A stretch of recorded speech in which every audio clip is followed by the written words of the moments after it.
जय माता दी। आप सभी को शारदीय नवरात्रि की हार्दिक शुभकामनाएं। आज की इस वीडियो में हम आपको सुनाएंगे नवरात्रि के 8वें दिन सुने जाने वाली माता महागौरी की कथा, जो नौ दुर्गा स्वरूप में माता रानी का 8वां स्वरूप है। नवरात्रि का 8वां दिन इन्हीं माता को समर्पित है। 8वीं नवरात्रि में माता महागौरी को प्रसन्न करने के लिए ही व्रत पूजा किया जाता है। साथ ही आप सुनेंगे माता महागौरी की पूरी पूजा विधि। आपसे प्रार्थना है कि यह कथा अंत तक अवश्य सुने। और कथा शुरू होने से पहले हमारे चैनल को सब्सक्राइब करके एक बार कमेंट्स में दिल से जय माता दी अवश्य लिखें। माता महागौरी नवरात्रि के 8वें दिन इस कथा और आरती को सुन रहे सभी भक्तों पर अपनी विशेष कृपा बरसाइए। तो आइए अब शुरू करते हैं नवरात्रि के 8वें दिन पर नव दुर्गा के 8वें स्वरूप माता महागौरी की कथा। तो प्रेम से बोलिए श्री गणेशाय नमः।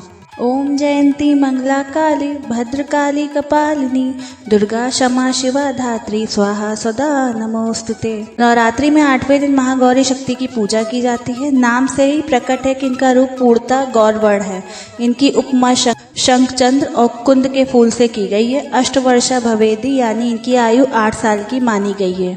इनके सभी आभूषण और वस्त्र सफ़ेद रंग के हैं, इसलिए इन्हें श्वेतांबर धरा कहा गया है। माता महागौरी के 4 भुजाएं हैं और इनका वाहन वृषभ यानी बैल है, इसलिए माता महागौरी को वृषरूढ़ा भी कहा गया है। माता महागौरी का ऊपर वाला दाहिना हाथ अभय मुद्रा में है तथा माता महागौरी ने अपने नीचे वाले हाथ त्रिशूल थामने के लिए धारण किए हैं। माता ने ऊपर वाले बाएं हाथ में डमरू धारण कर रखा है और माता के नीचे वाले हाथ में वर्ण मुद्रा है।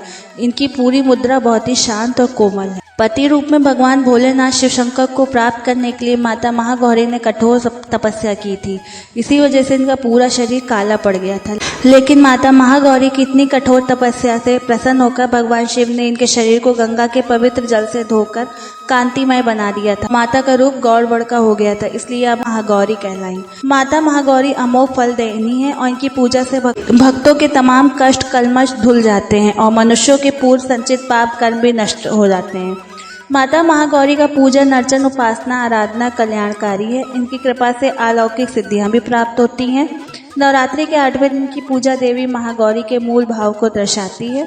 देवी भागवत पुराण में बताया गया कि देवी माँ के 9 रूप और 10 महाविद्याएं सभी आदि शक्ति के अंश हैं और महास्वरूप है। लेकिन भगवान शिव के साथ उनकी अर्धांगिनी के रूप में माता महागौरी सदैव कैलाश पर विराजमान रहती है। इनकी शक्ति अमोघ औसत फलदायी है।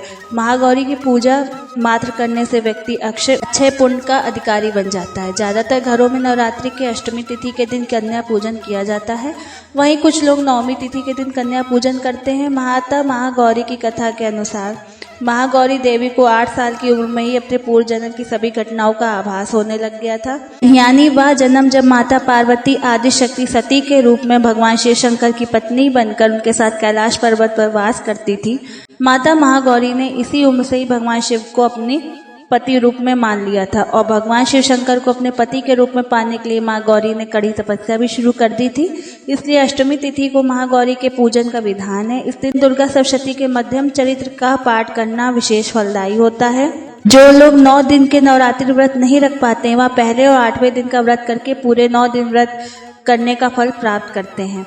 देवी पार्वती अपनी तपस्या के दौरान केवल कंद मूल फल और पत्तों का आहार करती थी। बाद में माता गौरी ने केवल वायु पीकर ही तप करना शुरू कर दिया था। ऐसी तपस्या से माता पार्वती को महान गौरव प्राप्त हुआ और इसी कारण भी इनका नाम महागौर पड़ा।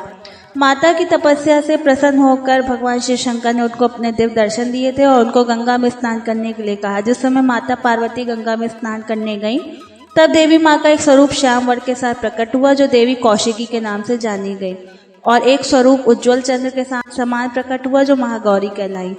माँ गौरी अपने हर भक्त का कल्याण करती हैं और उनको सभी समस्या से मुक्ति प्रदान करती हैं। माता महागौरी अपने भक्तों के लिए अन्नपूर्ण स्वरूप है। यह धन वैभव और सुख शांति की अधिष्ठात्री देवी हैं। सांसारिक रूप में इनका स्वरूप बहुत ही उज्ज्वल कोमल श्वेत वर्ण और श्वेत वस्त्रधारी है। देवी महागौरी को गायन संगीत प्रिय है और यह सफेद वृषभ यानी बैल पर सवार है।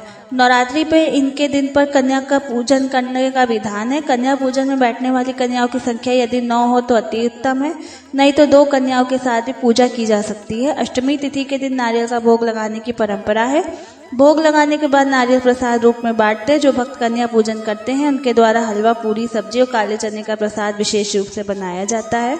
माता महागौरी की पूजा करते समय भक्तों को गुलाबी रंग के कपड़े पहनने चाहिए, क्योंकि गुलाबी रंग प्रेम का प्रतीक माना जाता है और माता रानी को यह रंग अत्यंत प्रिय है। माता महागौरी के स्वरूप को देखकर प्रार्थना करते हुए सभी देवता और ऋषिगण कहते हैं कि सर्व मंगल मांगल्ये शिवे सर्वार्थ साधिके शरण्ये त्र्यंबके गौरी नारायणी नमोस्तुते।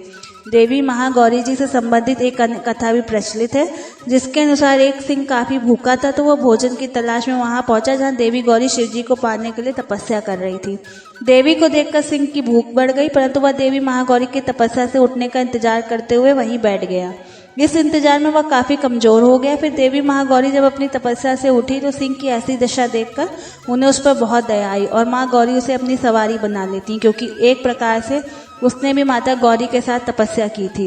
इसलिए देवी गौरी का वाहन बैल और सिंह दोनों है। एक अन्य कथा के अनुसार दुर्गम दानवों के अत्याचारों से भयभीत होकर जब सभी देवता भगवती शाह में आए तब माता ने त्रिलोकी को मोहित करने वाले अपने महागौरी रूप का प्रादुर्भाव किया था। यही माता महागौरी आसन लगाकर शिवालिक पर्वत के शिखर पर विराजमान हुई और शाकंभरी देवी के नाम से उस पर्वत पर उनका मंदिर आज भी बना हुआ है। यह वही स्थान है जहाँ देवी शाकंभरी ने महागौरी का स्वरूप धारण किया था। आइए अब जानते हैं नवरात्रि के 8वें दिन पर महागौरी के पूजा के मंत्र। या देवी सर्वभूतेषु माँ गौरी रूपेण संस्थिता नमस्तस्यै नमस्तस्यै नमस्तस्यै नमो नमः। और दूसरा मंत्र है ओम देवी महागौर नमः। आपको इन्हीं मंत्रों से महागौरी की पूजा करनी चाहिए। माँ गौरी की पूजा के लिए सबसे पहले लकड़ी की एक चौकी पर लाल कपड़ा बिछाकर माँ गौरी की मूर्ति या यंत्र या तस्वीर स्थापित करें। इस दिन हाथ में एक सफ़ेद फूल लेकर माँ गौरी का ध्यान करें और यह फूल माता गौरी के चरणों में अर्पित कर दें और विधिवत माँ का पूजन करें। माता को कुमकुम रोली का तिलक लगाएं। महागौरी को रात की रानी के फूल बहुत पसंद है। इस दिन देवी महागौरी को सफ़ेद वस्त्र पहनाएं। माता गौरी को काले चने, हलवे और नारियल से बनी मिठाई का भोग भी लगाएं और अंत में माता महागौरी की आरती उतार के जाने अनजाने में पूजा के दौरान आपसे हुई गलतियों की माता गौरी से क्षमा मांगे और माता गौरी से अपना व्रत पूजन स्वीकार करने की प्रार्थना करें। अगर आपको ये कथा पसंद आई हो तो प्लीज़ लाइक शेयर सब्सक्राइब कीजिए। Thank you. जय माता दी।